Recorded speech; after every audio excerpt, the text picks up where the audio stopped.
Good evening, everyone, and welcome to episode 7 of the Frontline Forum. I'm Guy McCardle from SOFREP.com. My usual co-host tonight, Rad Radel of the SOFREP podcast is, well, let's just say he's on assignment. He may or may not pop in sometime this evening. But tonight, our special guest is forensic anthropologist, former Marine intelligence officer. If I were to make a joke, I might say it's a contradiction in terms. I won't say that. And SOFREP contributor, Julian McBride. Welcome, Julian. Hey, thank you, sir. It's good to have you on the show tonight. So Always great to be here. we get to find out a little bit more about you. All right. Hello, everybody. Hello. Hello. My name's Julian. I was born and raised here in New York City, raised by a military family. My family is 4 generations. My great-grandfather was in World War II, Korea. My grandfather served in Nam. My mom was a Army medic and during Persian Gulf. So was my dad. That's how they met. And they created me. And I was just originally an only child, but then they had separate childs as well. And I was pretty much like the shit bag of the family. So they really wanted to get me out the house. But at the same time, I was a born nerd. Everyone just hated me. They called me Wikipedia. Third time's a charm? Third time on. This time I just a different Wi-Fi setting. I'll pay for it later. Recording progress. Okay. I was just telling everyone, and you might not have heard this because you were off, that your first submission to SOFREP was as a reader. It was about the NCOs and how the NCOs in the Russian army were different than in Western armies, and that caused a lot of senior leadership, generals and colonels, to be involved in the fight, and many have been killed so far during this war. That piece went over very well, and we brought you on board. Yes, and that's just been a major focus of my research and studies, primarily with the Russian invasion of Ukraine. But I also wanted to add as well, alongside my college studies, I've been a philanthropist for the past 8 years. I created my own NGO based on art therapy for veterans. This is a research study I'm actually currently doing at my other job right now at NYU, which is psychiatry, PTSD for veterans, where pretty much what I do is when veterans or even anybody who's been affected by war or trauma, a lot of times it's very hard to express themselves verbally when they go through trauma. So what I did was I pretty much made a system where you don't have to say how you feel. You draw it out, and you draw out just pretty much what you feel. So what I do is therapeutic art, or also known as art therapy, where instead of you expressing verbally how you feel, you pretty much just draw pictures and draw various pictures of what you went through, your feelings, and you know what, you don't even have to show people. But I know this is a great way of pretty much a lot of people getting a lot of built out frustration, anger, and their feelings out without having to verbally say something. And this is what I've been doing, just been helping veterans around the world. I do a lot of clinic talks as well. And I've been doing case studies with veterans as well. Eventually, I would like to take art therapy to Ukraine as well, because I know there's going to be a bunch of generational trauma from this war. Like we said, this has been the largest conventional war we've seen since the Iran-Iraq war. And there's just going to be hundreds of thousands, if not millions of people that currently are going to be suffering from generational trauma and PTSD. Yeah, and that's the name of that's the Roe Initiative. Is that how it's pronounced? Roe Initiative. It stands for Reflections of War. Reflections of War, and I've seen some of your some of your work online. It's very moving, and I can kind of tell where it comes from. And yeah, I understand the same line of thinking there. I have a TBI and spent some time with my neurologist, and he suggested some kind of therapy. He said, do something to express yourself. And I am the world's worst artist. I mean, I'll draw like second grade stick figures. I'm not good. I wish I was a good artist, but I can't.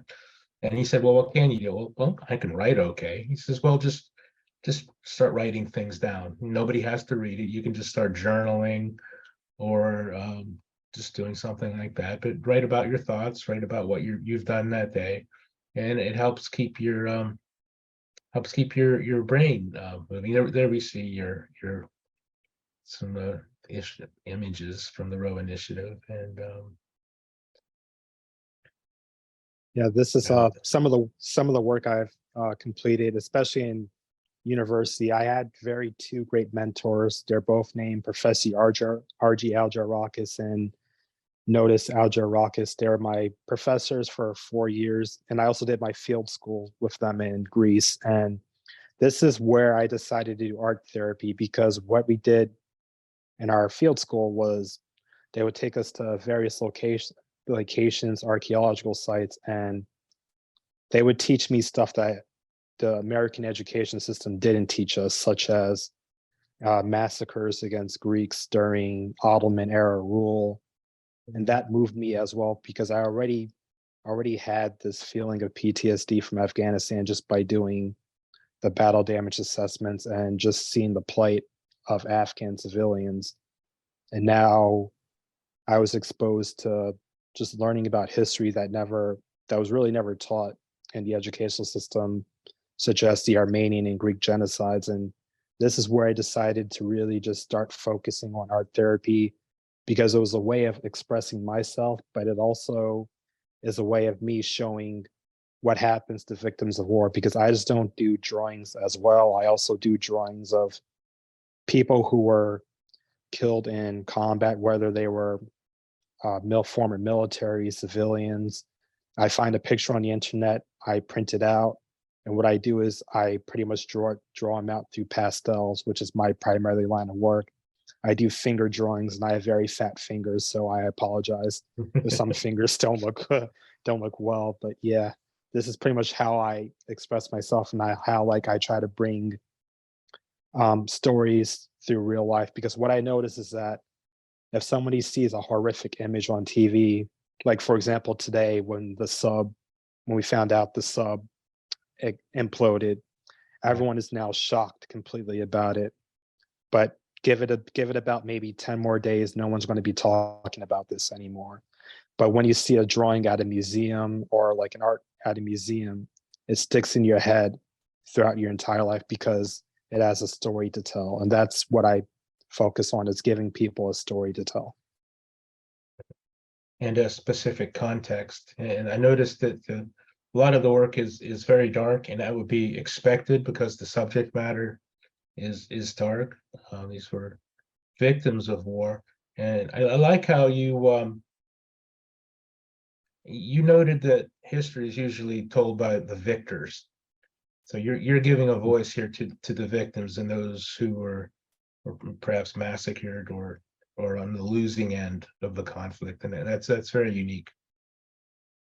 Yes, because what I've noticed was that I know a lot of the times where we could say yeah, we had a noble right to intervene in World War I, World War II, but at the same time, I want people to focus on how does the average person in Afghanistan or Iraq or Syria, Yemen, or Somalia feel about perpetual US drone strikes or interventions, and why exactly is there a cycle of violence where we can whack one terrorist leader, but 2 or 3 more take his place literally 2 months later.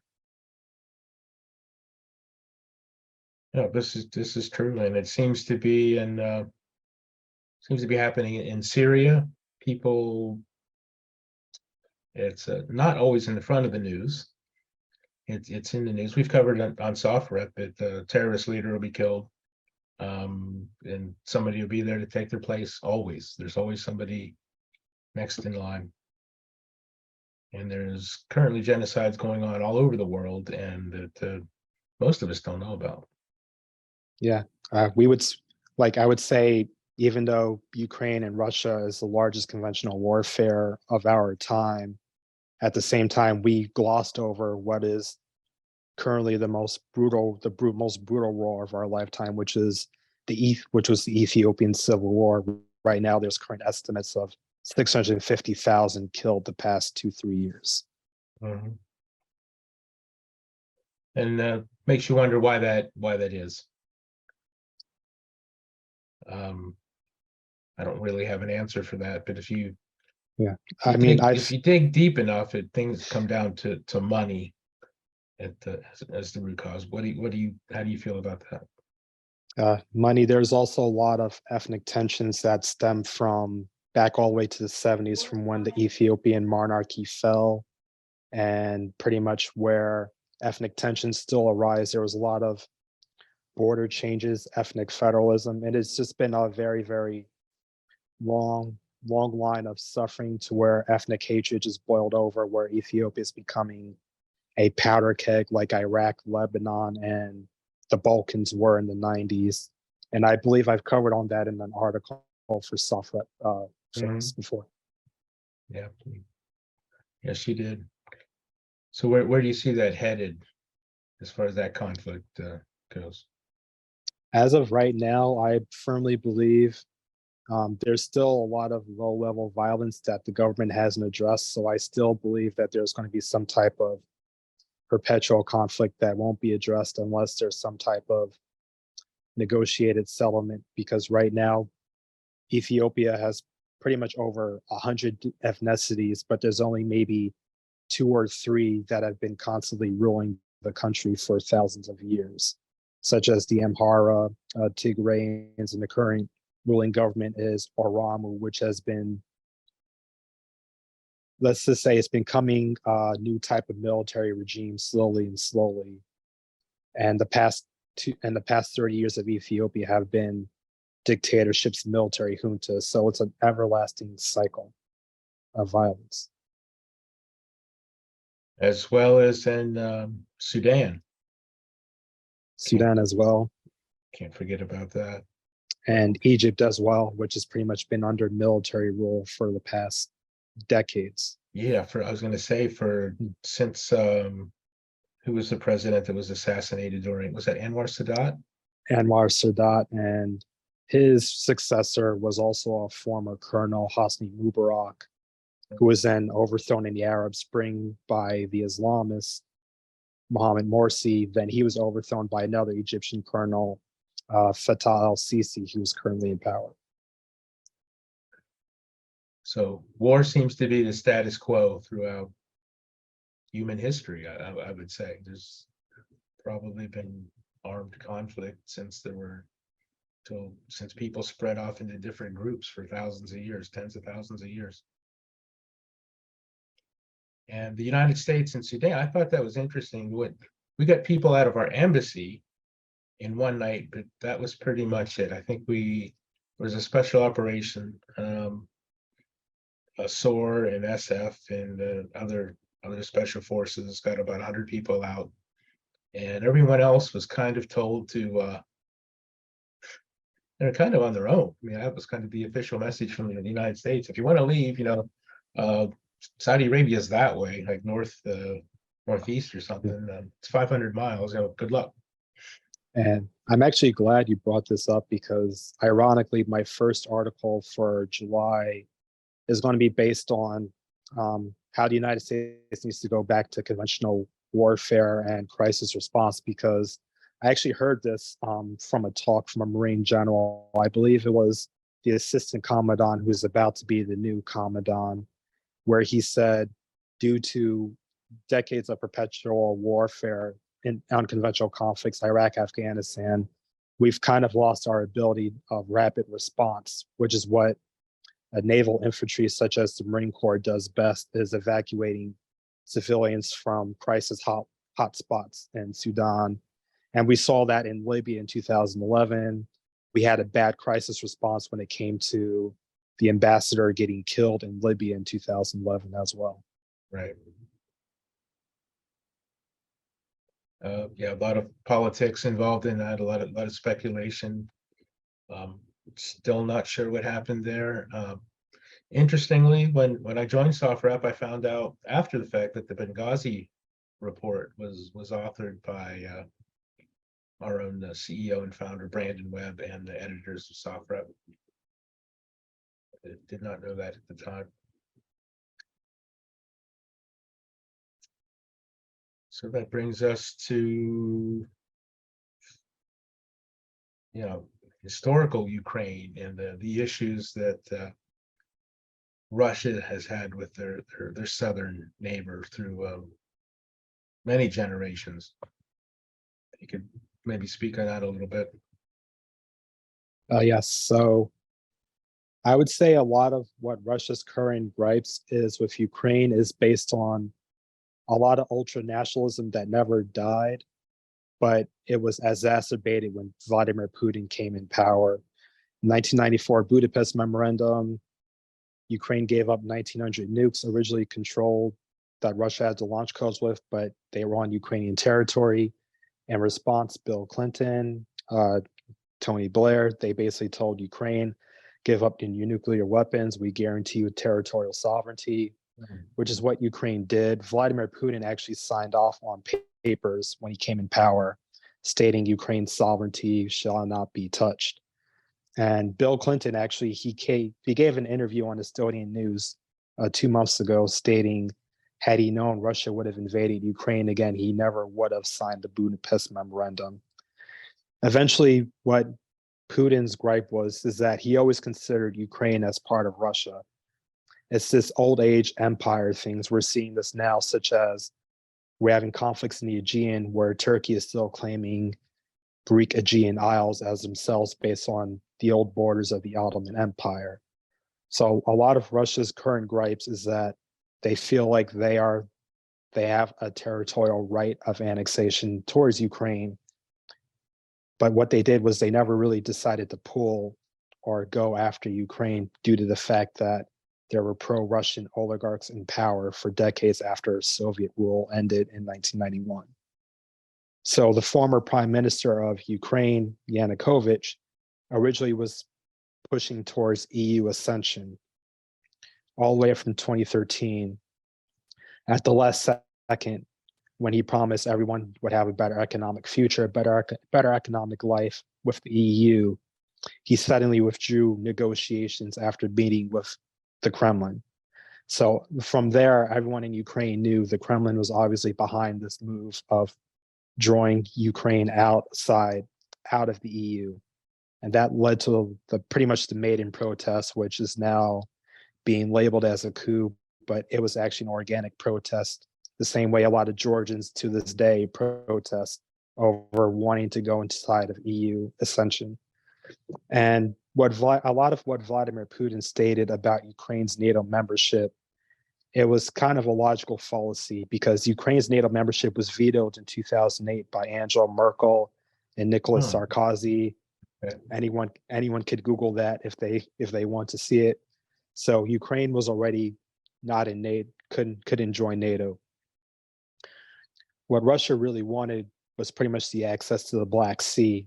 They won, even though they leased out the Zavostal naval base, they wanted the entirety of Crimea because what they consider the Black Sea as theirs and only theirs, even though Georgia, Turkey, Romania, and Bulgaria also have navies in the Black Sea. Russia considers it their ancestral sea only. And by annexing Ukraine annexing Crimea and cutting Ukraine off from the Black Sea, they also cut off billions of revenue from Ukraine because now the Russian Black Sea fleet can interdict Ukrainian grain wheat ships, the Ukrainian oil drills, which Ukraine could have made tens of billions of dollars off offshore oil drilling. And now Russia pretty much destroyed any hope of any type of reconciliation with Ukraine, but they also pretty much destroyed Ukraine's any future negotiations with NATO membership because due to the fact that Crimea was now annexed, Ukraine could not have joined NATO at all, because one of NATO's foundations is territorial dispute. So overall, the 2022 invasion of Ukraine was pretty much nothing more than imperialism at that point to regain a lost empire, because Ukraine could have not have joined NATO anyway due to ongoing territorial dispute. And a domino effect of the invasion was Finland and Sweden, who were originally neutral throughout the entire Cold War, have now applied to NATO. Finland is now a NATO member, and they have the largest border. They have the largest border of Russia, 1,300 kilometers. St. Petersburg is only a 15-minute air raid away from the Finnish Air Force, which has multiple dozen F-35s, and they have Europe's largest reserve army. So by Putin pretty much invading Ukraine, he didn't stop NATO expansion. He actually exacerbated it tenfold. Yeah, the irony there is just what you said. He drew NATO closer into him, and Finland with their fifth generation fighter jets, and Putin's no idiot. He was well aware of the fact that Ukraine could not join NATO for various reasons at that point, even if they wanted to, and yeah, drew in his enemy, I suppose you could say, closer to him, and probably thought that he would take over in a couple of days. I know there was a lot of speculation leading up to that that he wasn't wanting to invade, that he was just saber rattling and whatnot, and then I believe that was late February of like 15 months now. And I believe that was due to prior assessments, because we saw Russia under Putin, they had pretty much decisive victories originally in Chechnya, Georgia, and even Syria. And a lot of it was due to indiscriminate carpet bombings. Grozny was considered the most bombed out city since like Hiroshima and Nagasaki in World War II. In Georgia, due to the fact that what the Georgian military was pretty much went through the same thing the Ukrainian military in 2014, which was a near collapse of their military. And in Syria, a lot of these rebel groups had Islamist factors in them, such as links to Al-Qaeda or ISIS. Therefore, the United States pretty much slowly disavowed them for the Syrian Kurds, SDF. So a lot of these guys, they had no shot at repelling Russia's onslaught air assault as well. So this pretty much sent shockwaves throughout NATO circles that Ukraine's military, which was at that point in a state of near collapse in 2014, how long could they last against Russia? But a lot of people didn't factor in that the British, the UK, they started the British training program for the Ukrainian Marines back in 2014. So a lot of people didn't factor in that Ukraine's military was reorganized into a kind of a NATO standard military without having the exact air force that NATO countries have. We had training centers inside Ukraine as well during that time period. I can't think of the name of the facility right now, but it was quite large, and we trained right up until 2020, 2021, until we pretty much had to leave. So they have been NATO trained, if not, they have been supplied now with plenty of NATO weapons, and trained outside the country for some of those. Yeah, and one thing I would also like, which I think is pretty much a main point of the invasion, was training made a huge difference. Originally, Russia invaded with a land force anywhere between 150 to 200,000. They were all professional soldiers, but a lot of these professional soldiers didn't have the logistics to have a long war. So what happened was, what we saw is the first earlier weeks in the invasion, Russia would abandon tanks or APCs due to lack of fuel. Soldiers would contract frostbite, and Russia never really had an organized command structure ever since Putin took power, because they don't have a logical non-commissioned officer corps. So a lot of orders are top-down heavy directly from the general staff all the way down. Everyone's micromanaged. So a lot of junior officers, they don't get the freedom or liberties that corporals or sergeants do in the United States to make their own decisions. Pretty much the difference between a Western military and Russia is that if a captain gives his company an order, the NCOs are giving tasks where they have to complete the order, but they can do whatever they want as long as they get the mission done. In Russia, everything is top-down heavy. You're micromanaged. There's no veering or making your own decision. So a lot of times, a lot of these untrained lower officers and conscripts are being killed based on orders of officers who don't even know what they're doing as well. Yeah, you'll see like lines of tanks going into areas that are clearly potentially going to be ambushed, and the Ukrainians know this, and they'll just, like lambs to the slaughter, they'll go down and they'll set up ambushes and kill them. And tens of thousands, the exact numbers are hard to call out, but tens of thousands of Russians have died, and on both sides there have been enormous amounts killed to this point. And of course, Yes, that gives Putin the issue of where is his soldiers going to come from now. yeah, and that's what I emphasized on my last article, why further mobilization has really helped out Russia.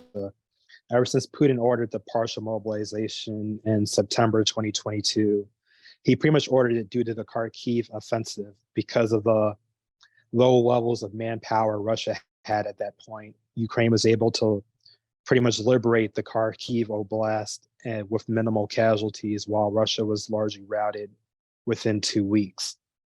So he mobilized 300,000 conscripts, but his major problem is that he sent them out early. So a lot of these conscripts, they only got maybe 2 or 3 weeks of training.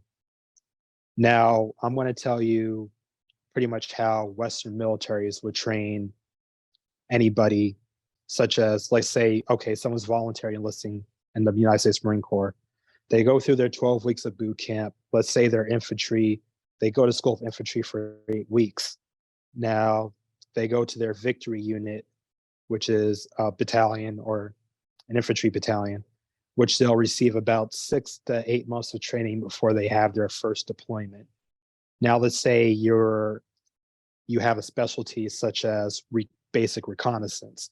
So you do your 12 weeks of boot camp, your 8 weeks of SOI, then you do your 12 weeks of BRC, you do 8 to 6 months of jump, dive master, and another full 5 months of training before you're deployed. Russia's sending 2 conscripts 2 or 3 weeks of training and VDF parachuter units or reconnaissance platoons. And this has been very, very detrimental to why they've been suffering high casualties, because if conscripts don't have the adequate training, they're not going to be able to make decisions. And due to the fact that Russia doesn't have a solid non-commissioned officer corps, not only do these conscripts not know what they're doing, a lot of officers don't know what they're doing as well. Yeah, and you'll read a lot of stories, a lot of very sad stories about someone going to war and being buried in their hometown, and 2 weeks later, 2 weeks after they get that letter in the mail that says you've been called into the Russian army, they're back home and they're done. And that was actually a main factor as to why the United States switched from having the draft all the way to becoming the world's largest professional army, because you could spend good amount of money. The Marine Corps is considered an elite branch of service, obviously, around the world, because you have over 180,000 Marines, but they're all properly trained. So it's quantity over quality. In Vietnam, we've had so many casualties because we had college kids just getting plucked and from drafts plucked into basic training, but they really never had the full training experience as contracted soldiers. So a lot of America's casualties in Vietnam were actually people who were drafted, not the professional troops who usually stay in for 4 to 20 years. Yeah, that's right. It seems like, okay, if you survive this for a year, you're done. You're good. You don't have to be a soldier or a Marine anymore. Actually, Was there a draft to the Marine Corps? Maybe my ignorance is showing, or was it across all services in I Vietnam? believe it was all services. You're right. They probably went to like just basic training, and before they knew it, they were in the jungle. Yeah, and my grandfather would always tell us his platoon would always stay away from conscripts because he said conscripts never knew how to pretty much just guard or just know a field of fire or even just do basic stuff. They always had to teach them baby steps because they never got adequate training. So a lot of times a lot of times draftees, they were just more liabilities than actual brothers in combat in Vietnam. And they can be, like you said, they can be more of a liability than an asset and downright dangerous. I mean, if you don't know how to use the weapon systems or something simple like hand grenades or safety with weapon systems, you can end up hurting your own people. So I can see why they want to steer clear. Also for psychological reasons, knowing that they might not last very long, they don't want to build a bond with somebody that might get killed in a week or two. Or it had to be tough on the conscripts.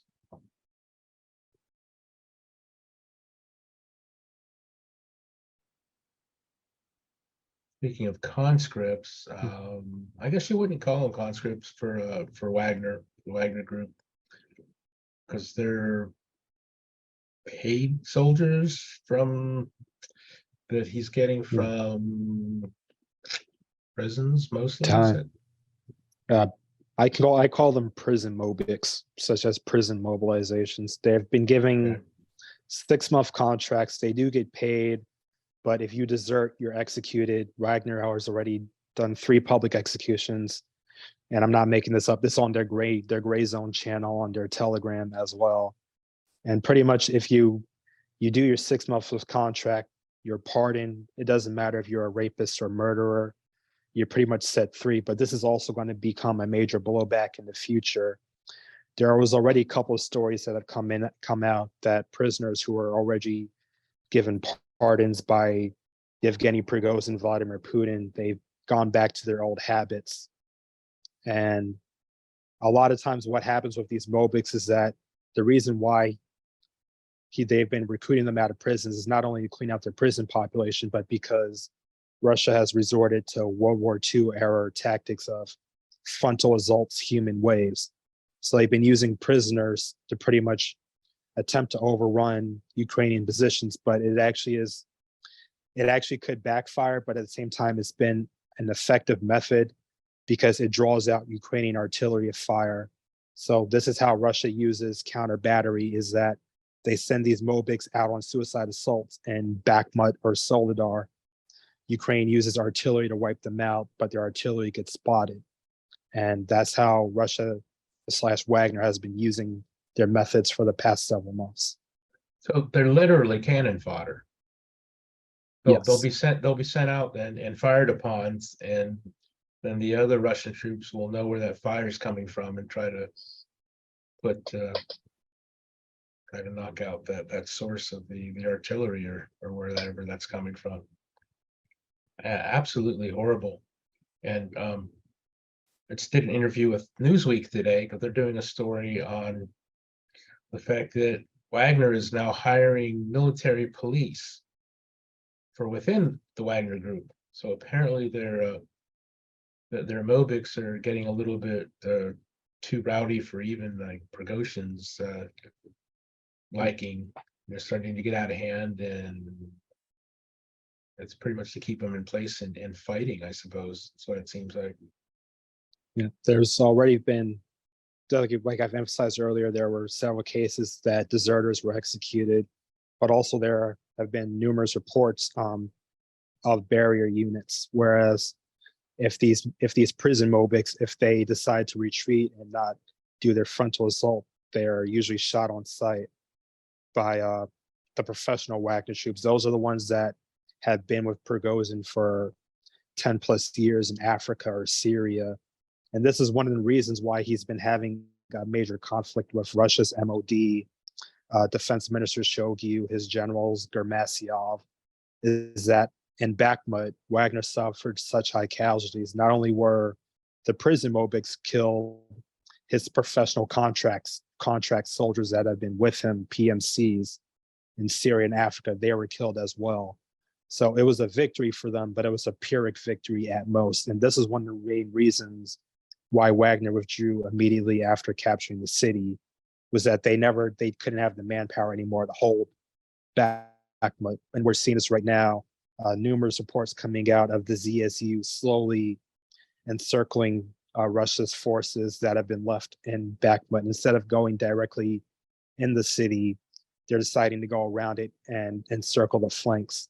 Rob Lee, he's actually a former Marine officer as well, a combat veteran, and he currently works with think tanks and Russia defense. And he made a very great point throughout the Battle of Bakhmut that I picked up as well, is that Ukraine and Wagner, they suffered the most casualties inside the city, but whoever controlled the flanks outside suffered less casualties. And right now, Ukraine is attacking these flanks that currently are currently manned by conscripts.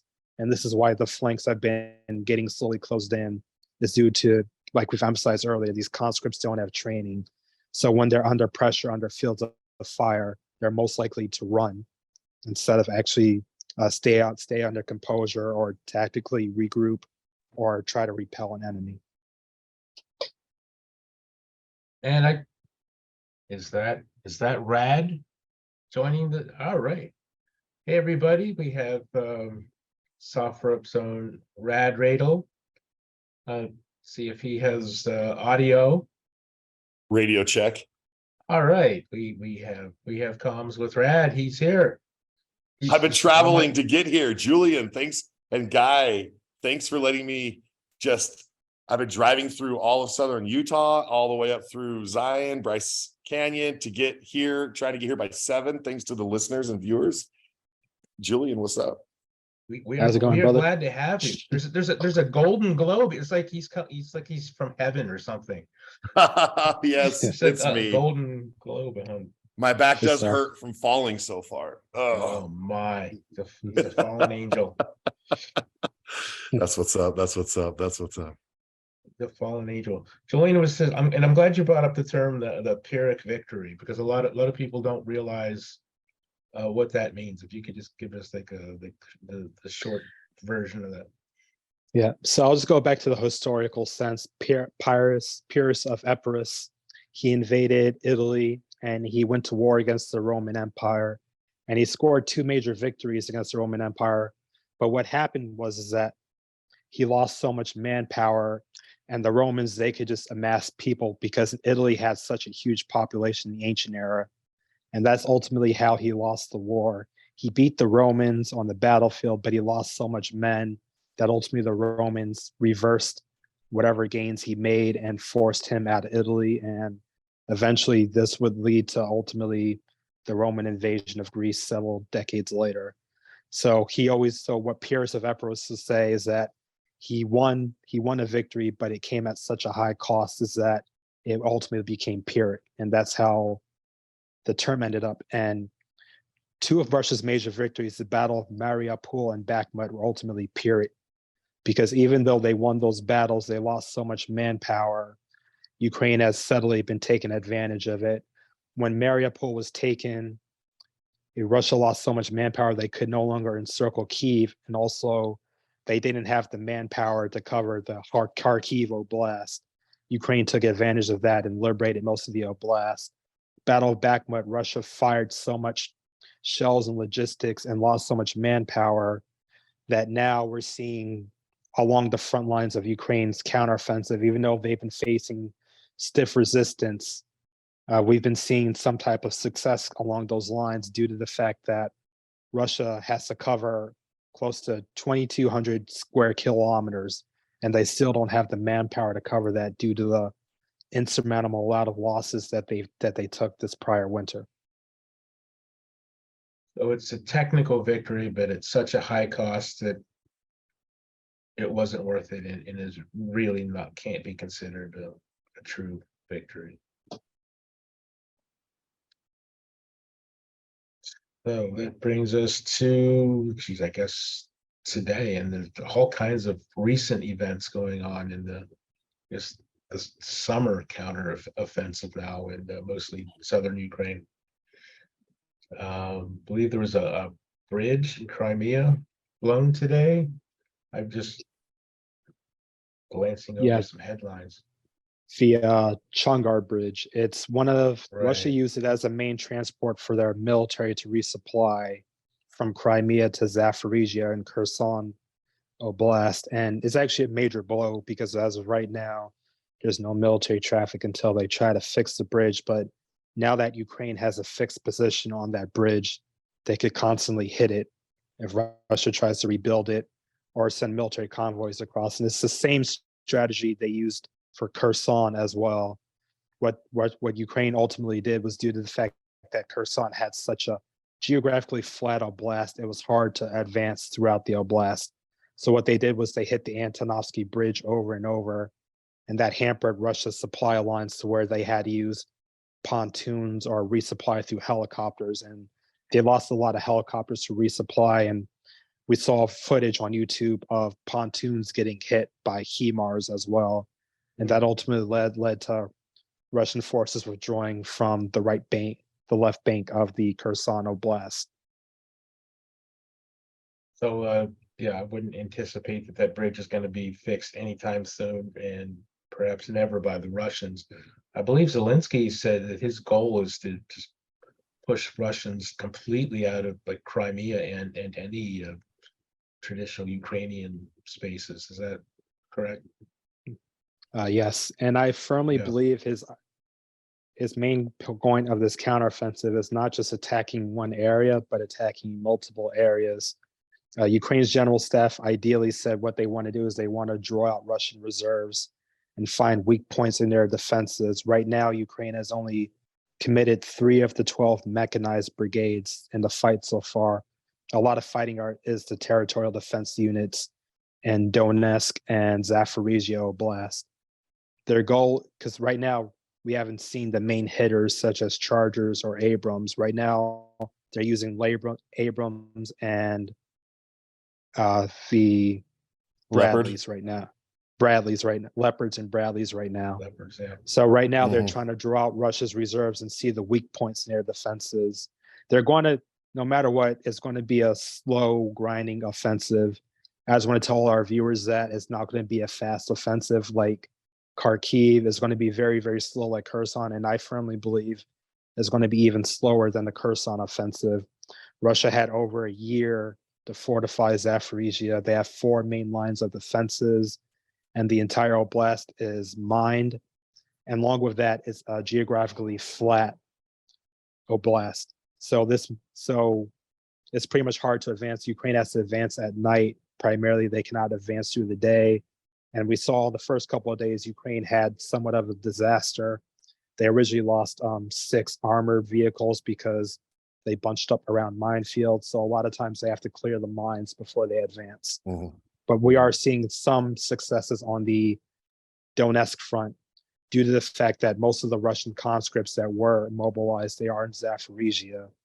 Ukraine right now is currently, as of today, they actually broke a line of defense in Marinka and Donetsk Oblast, which is very, very key because that was a front line defensive line since 2014. The fact that they broke through that makes them closer to Donetsk city. And ideally, this is what... Who broke through? Russia or Ukraine broke through? Ukraine's going back into Crimea is what you're saying. Into Donetsk. Yeah, into Donetsk, but with the purpose of pushing out. Yes, ideally what they want to do is they want to split Russia's invasion force in half. That's right. Either Melitopol or Mariupol ideally would be one of their top 2 choices. As long as they could capture one of those 2 cities, Russia's invasion force is cut in half. And at that point, the Crimean bridge, Kerch Bridge, is within Storm Shadow striking range at that point, as long as they get to one of those 2 cities. And so forgive me for jumping in late, but you guys probably already talked about the dam that's been blown apart, right? Oh, not yet. Not really, no. Oh, okay. No, there's so many topics. Well, my thought is like, whoever blew it up was not the right decision strategically, because it just drowns out that whole entire area. And so if anybody's going to try to move across, so they just kind of like, I don't know, what's your thoughts on that? They said they heard charges from the inside. They say that Russia's had the dam under their control, and then, explosions, and one's blaming the other's blaming the other. But at the end of the day, everything is flooded downrange of the dam. Yes, I actually read numerous reports, and I actually found out the dam was actually built to last any type of conventional attack minus nuclear. So it could only be destroyed from the inside. So it had to be destroyed.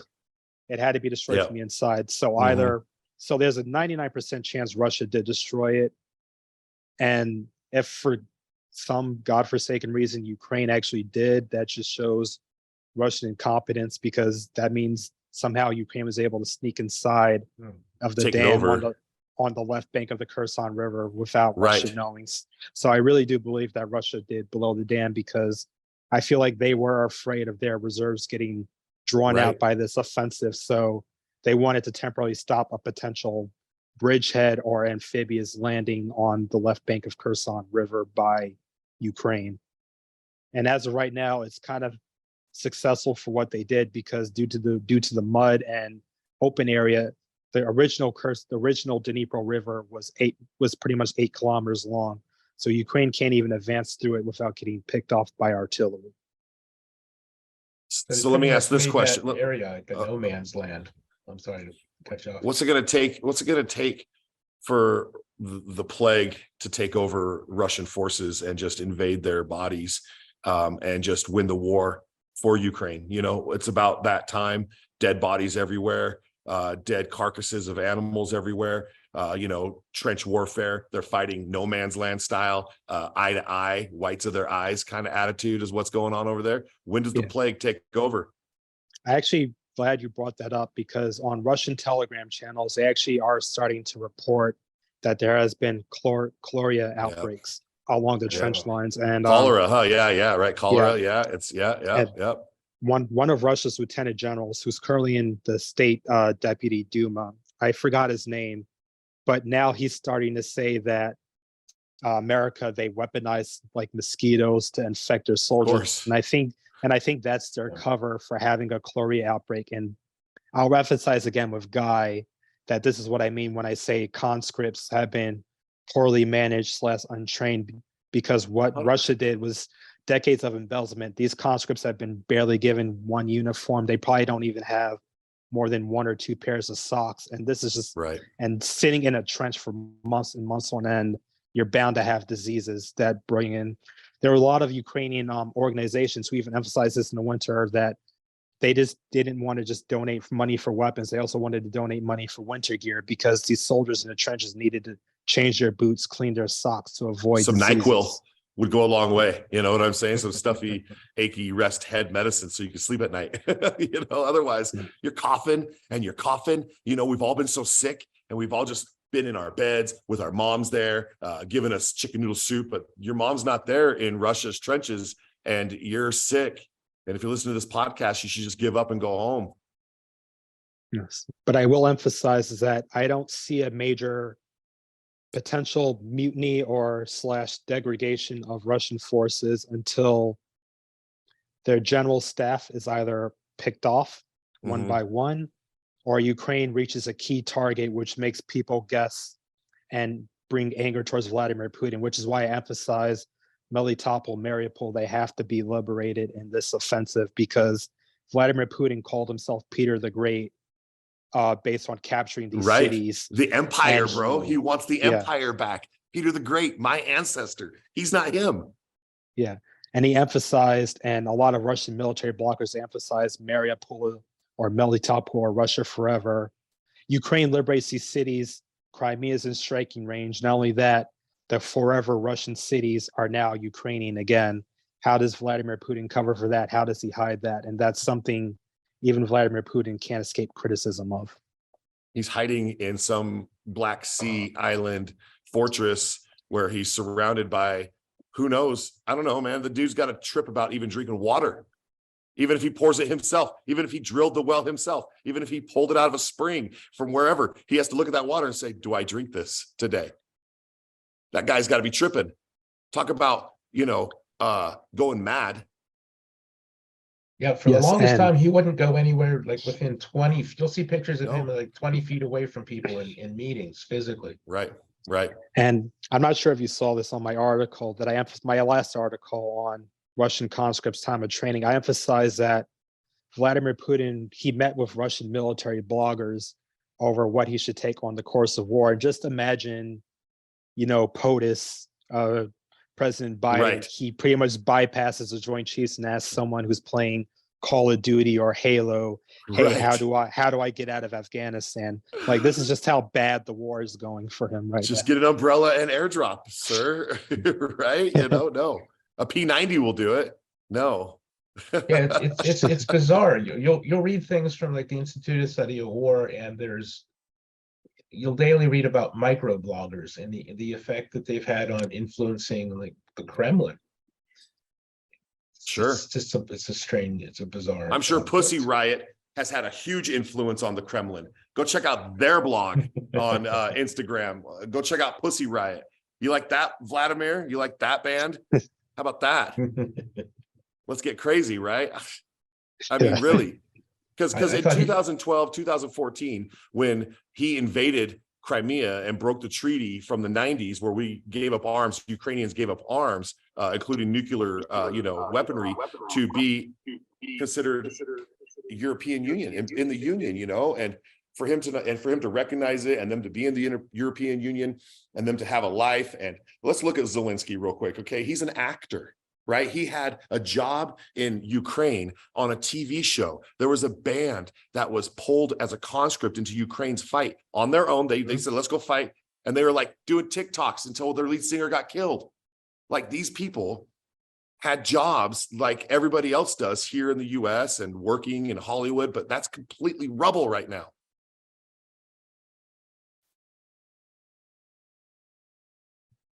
Yeah, but I guess my rant is yeah. in 2012-14, when they shot those missiles at the civilian jet airliners that were flying over Crimea, and those were shot down by the Russians. He was like, Vladimir's like, stay out of our airspace. He has no care. He doesn't care. He doesn't care about his soldiers. The Wagner group guy, the chief there, he's freaking out to him. It's good cop, bad cop right there. Those Wagner propaganda and the Russian propaganda from their defense minister. And I'm actually Say it, glad Julie. you brought it up, because that's how Vladimir Putin actually runs Russia, is that he runs different factions that constantly fight for each other, and he does it on purpose. It's because when he tasks all these factions with the same task or same mission objective, and one of them fails, odds are, for example, Wagner will blame the Russian MOD, Shoigu, or the Chechens under Kadyrov, they blame Wagner. But none of them will blame Putin. Putin escapes the conflict. He always escapes, and he pretty much runs Russia the same way Joseph Stalin pretty much did under the Soviet Union, where no matter what, during the early stages of the war, the Red Army, they took massive losses to Germany. It wasn't just due to the Germany's shocking them, because originally the Soviet Union, they knew no matter what, even during the Molotov-Ribbentrop Pact, they automatically knew no matter what, eventually the war would end between them and Germany fighting. It was due to the fact that Germany invaded Russia during the Great Purge. At the same time, Stalin was still executing officers left and right. So a lot of these poor, untrained conscripts had no command, and Germany was pretty much steamrolling them initially in the early onsets of the war. But no one blamed Stalin, either out of fear, or they were just blaming the generals, because Stalin's propaganda, that's how it worked that way. Stalin was always good and innocent no matter what. He's a god. Yeah, he made himself into a god.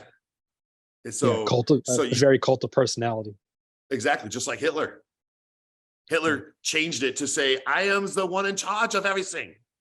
And then now Putin is saying, I am the one in charge. You can't change me. You have to keep me, like as if the hand of God came down and touched him. Yeah, and I'm actually writing an article about this next month of pretty much how Russia's military fate wasn't exactly sealed in Ukraine. It was actually sealed with the Kursk disaster in 2000.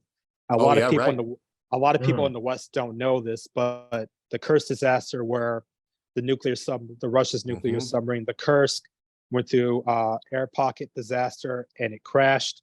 The British and Norwegians, they offered help, and Vladimir Putin's ego said no, and a lot of Russian family members, they were alive, and they slowly died of asphyxiation in the sub, where they could have been saved by the British rescue crews. That's right. A lot of Russian mothers on live TV, they're actually cursing, asking for their sons, daughters, and you would see FSB agents slowly take them away, and we don't even know where they are, if they even are in public again. And that's pretty much where Putin laid down the law that he would never, ever be blamed for anything regarding their military ever again.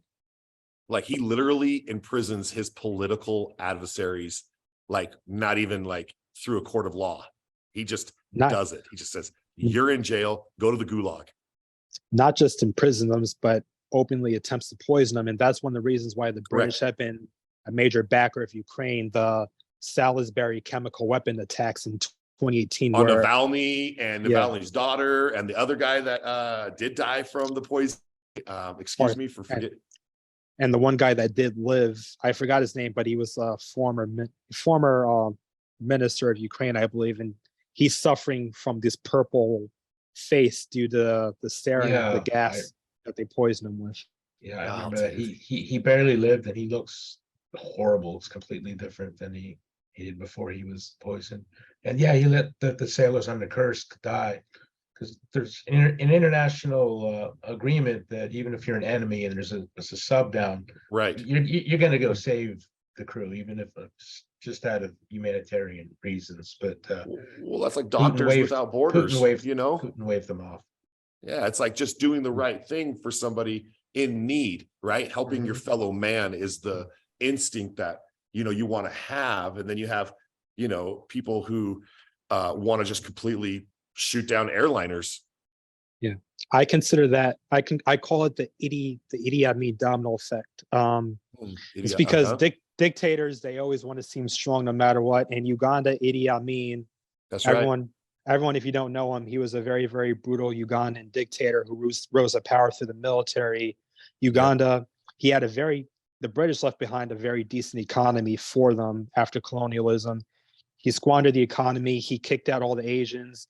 The economy was suffering. A lot of people, they didn't have basic medicine, and hundreds of thousands would die of diseases or executions. And Idi Amin refused international aid. He called himself the conqueror of the British Empire, even when the British offered aid and released. Yes, exactly. Right. So he was like, "Oh, I'm an African. We don't need help from the white man anymore." And a lot of things that happened was a lot of Ugandans died from diseases that Red Cross or even international organizations that could have came in and helped them, but Idi Amin blocked it. And that's pretty much what Russia is doing right now, is they're saying Putin doesn't want to look weak at all at the Kursk disaster. So he said he'd rather have let his men die than be saved by the British. Stupid. That's exactly what he's doing right now. He's just like why he may use nuclear weapons. Hopefully not. Man, I just think he's on his last strum, his last legs, and he's taking less and less camera shots, and he's just kind of hiding out. And man, I don't know. I think the breaking of the dam Nova Kakova, that was him testing an international response, which is very, very lukewarm. The International Agency of Energy, they actually came out today with a statement saying that Russia did indeed mine the entire Zaporizhzhia nuclear power plant. There's mines all over it. And this is where everyone is afraid, where Ukraine advances, they take back Erdnohar. Forgive me my language for all Ukrainian followers, which is where the power plant is. If Russia decides to melt it down at a last-ditch effort, where they think they can't hold Crimea or these occupied areas anymore, they rather melt the power plant down than let Ukraine live here anymore. And this is most likely Putin's way of using a WMD without using nukes, because he wants to test and see if NATO will indeed respond to blame it on a drone meltdown. blame it on a Ukrainian drone. Oh, it was a grenade dropped in the power plant, blew the whole thing up. Yeah, right.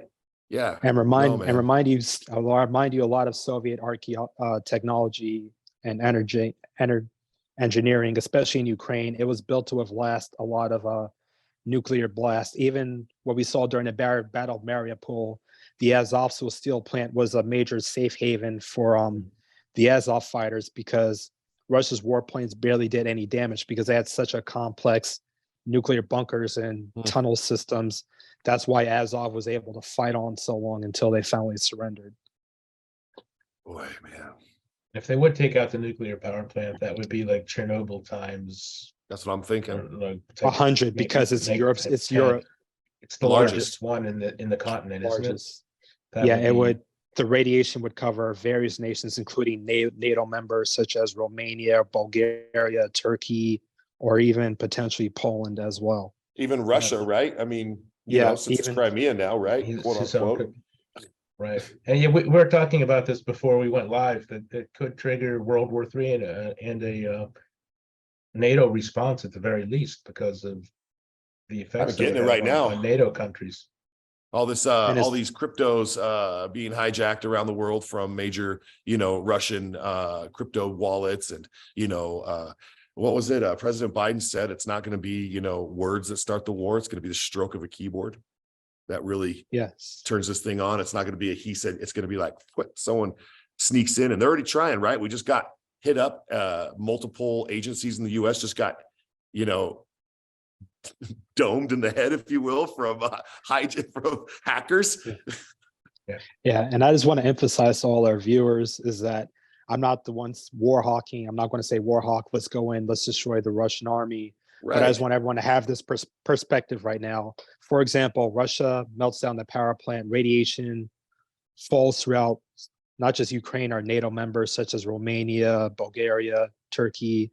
Tens of thousands die or get radiation poisoning. Let's say we don't do anything. People forget China, North Korea, Iran, they are all watching this right now. So they're seeing this and they're seeing, oh, NATO's not going to respond. So let's say, oh, China, why don't we just don't drop napalm? Instead of sending hundreds of thousands of people through the Taiwan Strait, let's just drop napalm and burn out all of Taiwan, then invade it. North Korea is seeing this, saying, oh, we could fire tactical nukes at Japan, South Korea. Iran seeing this, saying, oh, let's finish building our nuclear bombs and then eventually go inside with a nuclear war against Israel. This is why we need to maintain a factor of deterrence, whereas we don't exactly have to completely intervene right now, but we need to tell Putin straightforward that a potential purposeful meltdown of nuclear power plant will result in some type of conventional military action. Yeah, Iran, Saudi Arabia, China, Belarus, everybody that wants to side with him, who sees that happen, they're all just as guilty as he is if they condone it, if they give him the means to complete the mission to do that, like whether they're dropping drones off to him or they're giving him Duracell cloned batteries from China's factories, and that place blows up because of those batteries. That's on them. Honestly, I know that we're involved, but we're trying to protect it from happening here at our front porch, right? And I like what you said, war hawking. I'm not here to push it. I want peace. You heard me say, lay your arms down and just get out of the trenches and go home. Yes, okay?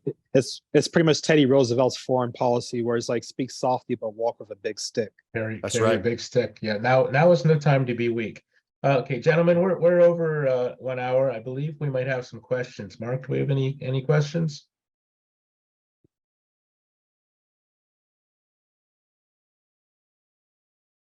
We've lost Mark. Yeah, no, I'm here. Okay. Okay, I have here, but let me post it in your Slack so you can read it. Okay, can't you see the questions? We have some written questions. I do not. I see under Q&A that we have 4 inquiries somewhere. Yeah, you can just click on it. Can you see it? Yeah. Okay. Well, I guess I can read the questions. Yeah. Brian Hendricks says that just finished watching the Sean Ryan show with guest Sean Webb, who discussed their experience with psilocybin therapy for treatment of PTSD and brain trauma suffered in war, specifically with SEAL team members. It was very interesting, informative, and inspiring.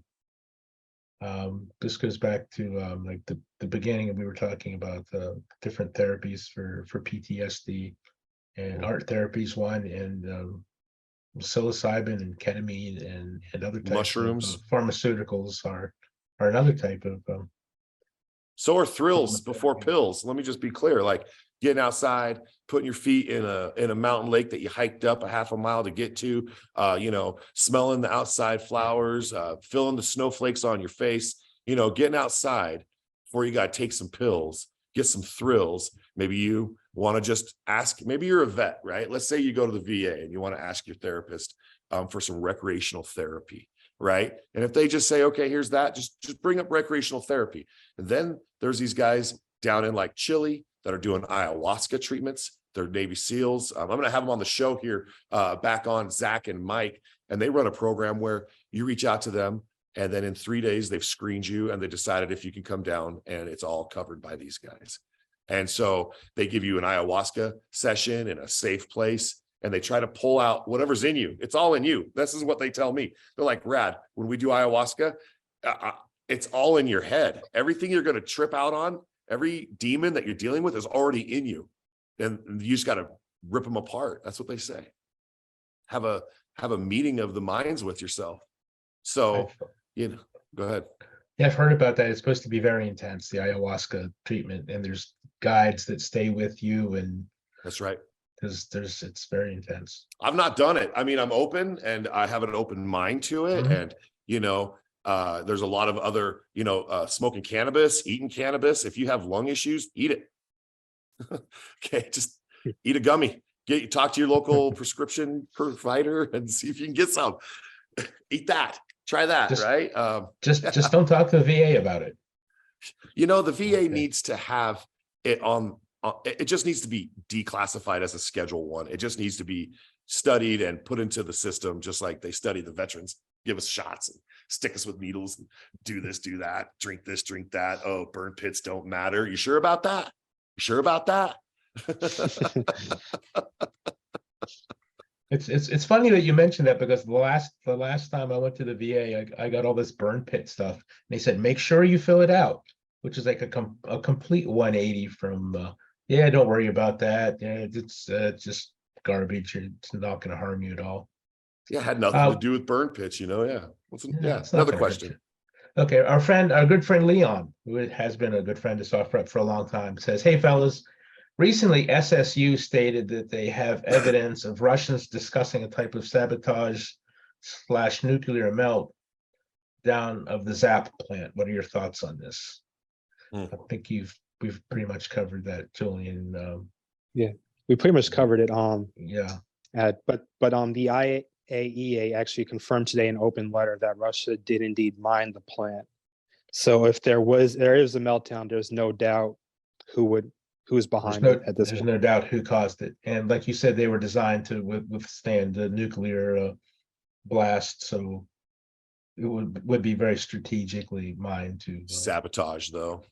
to be sabotaged in a very specific way.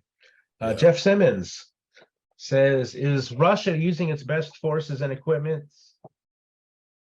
Great Okay. question. Yeah, me too. This is scrolled away from me. Is Russia using its best forces and equipment? Is the U.S. in this purely as a proxy war to deplete Russian forces, as their economy does not seem to be suffering? Is the U.S. also getting rid of weapons and ammo to keep our military-industrial complex in business? Lots of questions. And is the money being sent to Ukraine being controlled? I'm going to just say a bunch of things. lots- Cool. lots of Because stuff in there. let me say something. So, again, I'd rather have the money go over there and help prevent the situation from coming over here, right? If it comes Right. to our shores, it's too late. So if we have to funnel some money to be put into, Patriot missile systems to prevent them from shooting down the facility that we're talking about, the nuclear facility, which is down from that dam that was broken, which was using the water in the dam, which is the largest dam's collective water in Ukraine, to funnel and cool the core of said dam, which is downstream from this flood. Yeah, man, I I think that, the US, it's going to be hard to count the dollars. All right. So if you're going to get hung up on like, where's my every single penny? I'm sorry. I just paid a bunch of taxes this year, and it's probably going to go to a Patriot missile that gets sabotaged and the wires ripped out. And that's super sad. Okay. But hopefully the other Patriot missiles still will work, less the sabotage. So if my taxpayers' dollars are going to something to prevent it from coming to my shores, me as an American, I'm okay with my taxes going towards defending our shores in that perspective. That's me.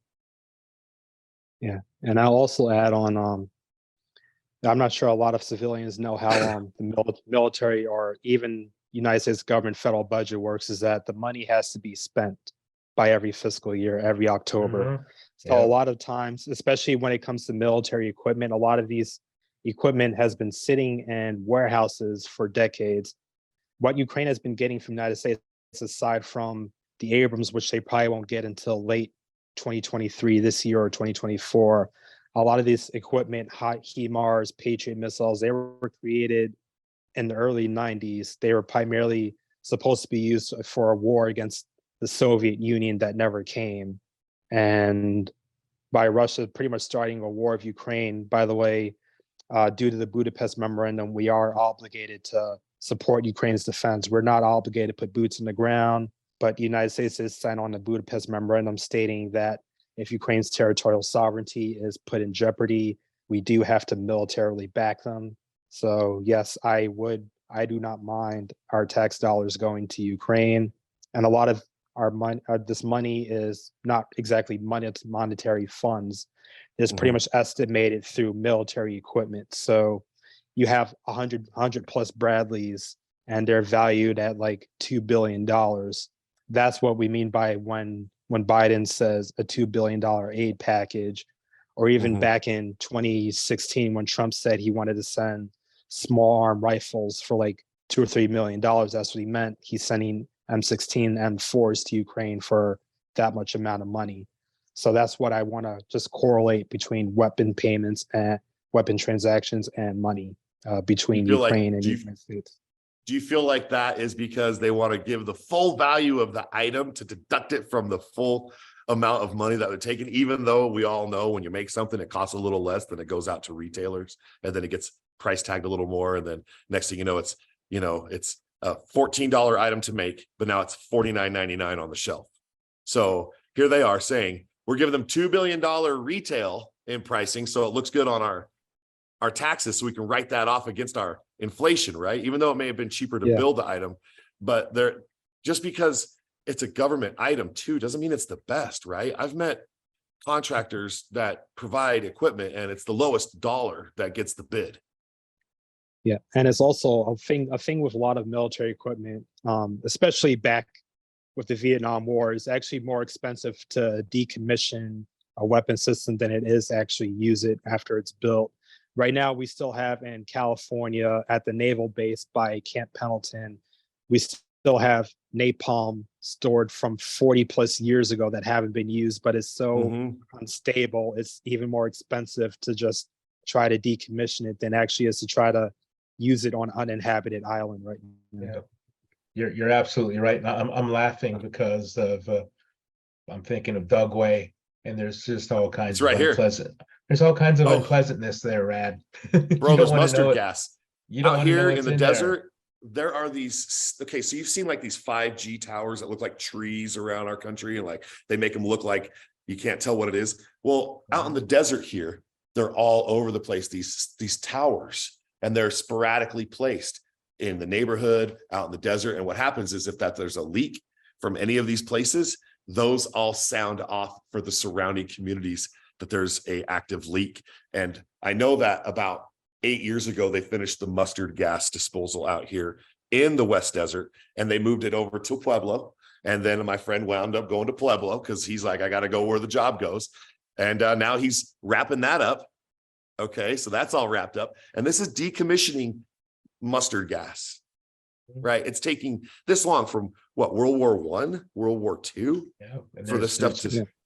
There's VX and VG and just all kinds of... And it's not even counting how much we pay every 5 to 10 years to switch out the plutonium cores of nuclear bombs, because a lot of people don't realize you just don't build a nuke and store it. The plutonium has to be switched out because the bomb becomes unstable. So heaven forbid if they were used again, and let's say you never switched out a core in 30 to 40 years, it could explode in its silo or explode over an American city. There's a lot of maintenance in it, and it costs a lot of money. One final question here, again from Jeff. He says, you mentioned Russian propaganda. What about US propaganda regarding our reasons for supporting Ukraine? The US seems to be more interested in NATO more than Europe. Why? Western intel must know where Putin is. Why not send 100 cruise or hypersonic missiles right at it?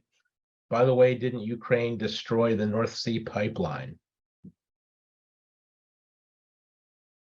That's Jeff's question. Well, I'll say this first. Our reason for supporting Ukraine is not only due to the fact that it is pretty much an unprovoked invasion, and Ukraine did actually offer assistance from the United States. The Budapest Memorandum, our country literally physically disarmed Ukraine from nuclear weapons. And at the same time, we constantly placated Vladimir Putin. We pretty much told him he could bomb Chechnya to hell. He could invade Georgia without impunity. Europe pretty much signed Nord Stream 2 gas pipelines even during the invasion of Georgia. We let him and Assad gas his own people after Obama stated, so true, do not cross our red line, and they still cross it no matter what. So at the same time, we're kind of responsible for the monster we created, because by constantly placating a dictator, Vladimir Putin is always going to choose escalation over de-escalation. And Tayyip Erdogan, the president of Turkey, in 2015, he shot down a Russian jet that flew over his airspace for less than 20 seconds. And ever since then, Russia has never flew a jet over his airspace ever again. Right. But by constantly placating him when it came to Ukraine, we indirectly pretty much gave him a green light to invade Ukraine, because we never established a deterrence over him. And we need this right now, this deterrence, by supporting Ukraine, because now China and North Korea are watching, and they're saying, oh, you know what? If we let Vladimir Putin completely conquer this country, what's stopping us from conquering Taiwan or conquering South Korea? So now it's definitely the time to be carrying that big stick. Those are great questions too from the viewers. I would just say that it's not just Trump's administration that was trying to play Ukraine against everything or whatever they were doing. It was also Obama, right? This happened in 2012-14 when Crimea was starting to be invaded. And I know that there was like some special forces over there prior to, this whole invasion that's happened as of February 24th last year, which honestly, I was talking to this major general and he was like, Rad, that's going to be considered a September 11th moment. In the world today, this invasion of Ukraine on February 24th should resonate with such destruction and the death in the world, in that town, in that country, that we should be appalled as much as 9/11. This is something that is just, it shouldn't be happening. But yet here he is. They gave up their nukes. He's like, I'm going to take you over now. And we should have stopped him maybe in 2012.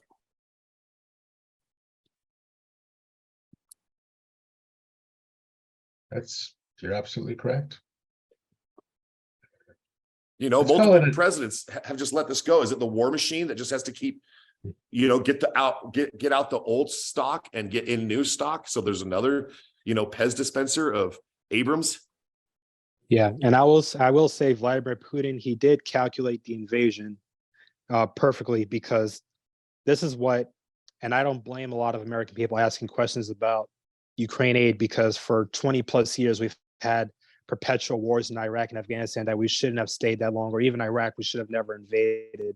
We currently have US troops in Syria who are staying there indefinitely since 2015, and we don't even know when they'll be withdrawn. So this is what Putin does. He notices that the Western world is fed up with war, but his general public, the ultra-nationalists, want this war in Ukraine, because he automatically assumed NATO would never respond, because NATO is just tired of war. His main miscalculation was that he miscalculated Ukraine's right to resist. He never expected Ukrainians to fight this hard. Right. And here they are putting up complete resistance, like a cat being put into a bathtub. It's like, You know, they're like, I I'm do not going I in, do bro. not- They're not gonna give up. They're fighting for No. their country. They're fighting for their freedom. Yeah. For I even freedom. believe And- if yeah, I even believe even if, let's just say, the general elections, U.S. general elections, DeSantis or Trump were to beat Biden, let's just say they somehow were to cut aid, Ukraine would still keep fighting no matter what, because to them this is an existential war. It's the same That's way right. Vietnamese saw the U.S. occupying them for decades. They would fight to the end. And That's right. Same thing with Ukrainians. They would most likely fight to the end as well. They are. They're fighting right now. Yeah. They are. Yeah. They are. Literally good Gentlemen, versus evil. We're gonna have to call it a night there. We're like 26 minutes past. We've had a great discussion here. Thank you, Rad, and thank you, Julian, for being on, Yeah, and Julian, Guy. all of our SOFREP viewers. This will be up on YouTube in a couple days for a lot more people to see, and I think it was a very good discussion. We covered a lot. And thanks for letting me jump in late. Yeah. I seriously been driving. Oh, thanks for showing up. Yeah. And thank you, everyone. And I apologize for the issues earlier. I'm going to curse out my landlord, my Wi-Fi issues. Oh no, just say, hey, what's up? Can I just get like $10 off next month? It's cool. Tell them I said hi. Well, Be they nice. actually paid for my new laptop because to construction they accidentally knocked over my laptop by banging on the wall, so they paid for it. Oh. Oh. Well, at least you'll have a couple 17-year-olds running around your house slamming doors while they're coming back from packing. Boom, boom, boom. Yeah. What are you guys doing up there? All right, we will catch all of you at the next Frontline Forum in 1 month. Thank you. That's a Don't wrap. forget to check out the merch shop on SOFREP.com. Yeah, check Don't out forget the the merch shop. Check out the book club. Buy Yeah. some merch. Check out the podcast. Like and subscribe. Comment Yeah. down below. You know how it goes. Bye, guys. Thank you. But out Peace. here. See you, Bye. Mark. Peace.